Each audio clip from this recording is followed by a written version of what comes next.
Demonstrations have been a feature of political life for just about as long as there have been students. Some 2,000 of them turned up outside the Quebec legislature last Wednesday, mostly French-speaking, but with some English students from McGill. The others came from Sherbrooke, from Laval, from Montreal. Their theme was more power to the provinces, especially more power to Quebec. Rumors of possible violence against the English-speaking premiers were just rumors. The students policed themselves. Some rather blatant separatist placards were torn up before the march ever started. In fact, they gave Premier Jean Lesage perhaps a rougher time than Prime Minister Pearson. There were signs calling Mr. Lesage a Judas and the Queen's jester. Still, there was no doubt about their demand for more provincial rights. It was a lively demonstration, but some people found it less than impressive, perhaps because it was so good-humored. The only real anger came when the students, after repeated calls for an address from Jean Lesage, got a junior minister of the Quebec cabinet instead. They shouted, "Quebec oui, Ottawa no," and they booed and threw snowballs at the Minister of Industry and Commerce, Gérard Lévesque.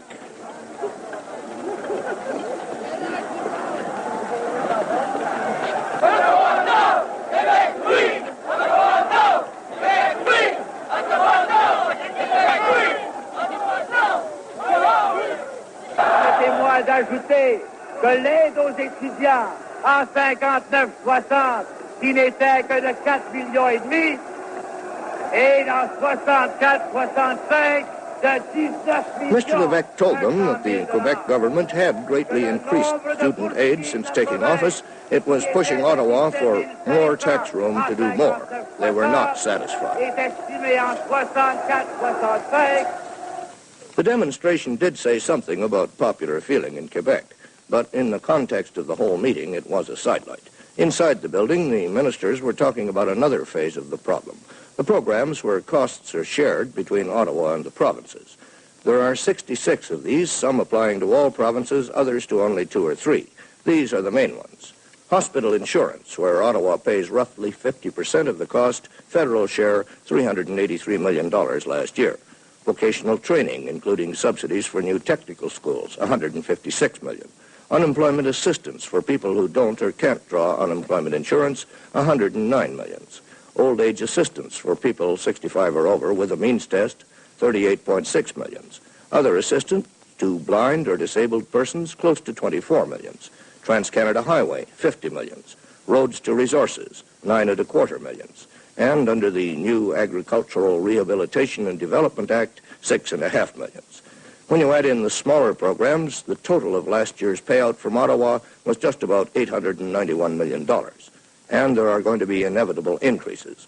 The Minister of Finance, Mr. Gordon, pointed out in his budget speech last month that hospital insurance costs are going up about 10% a year. Well, do the rising provincial revenues meet their share of this as well or as completely as the rising federal ones do? Further, what about the old principle that the government which collects the revenue should administer its spending and vice versa? All these programs are administered by the provinces. Some, like Manitoba, Saskatchewan, and New Brunswick, say the federal standards are too restrictive, that they're a form of pressure to make provincial outlays when the provinces could use the money elsewhere. These provinces propose a system where Ottawa would make broad grants for welfare, for education, and so on, leaving specific projects up to the provinces. The other proposal, and the one that's being closely studied, is contracting out. Here, a province would get out of specific programs with corresponding return of taxation power from Ottawa. Quebec, as a matter of principle, wants to get out of most, if not all of them. Some people fear that this would isolate one province from the rest of Canada. In other cases, should MPs from a province which has contracted out have direction and votes on programs affecting other provinces? Opposition leader John Diefenbaker charged in Parliament yesterday that this was dismembering the very idea of confederation.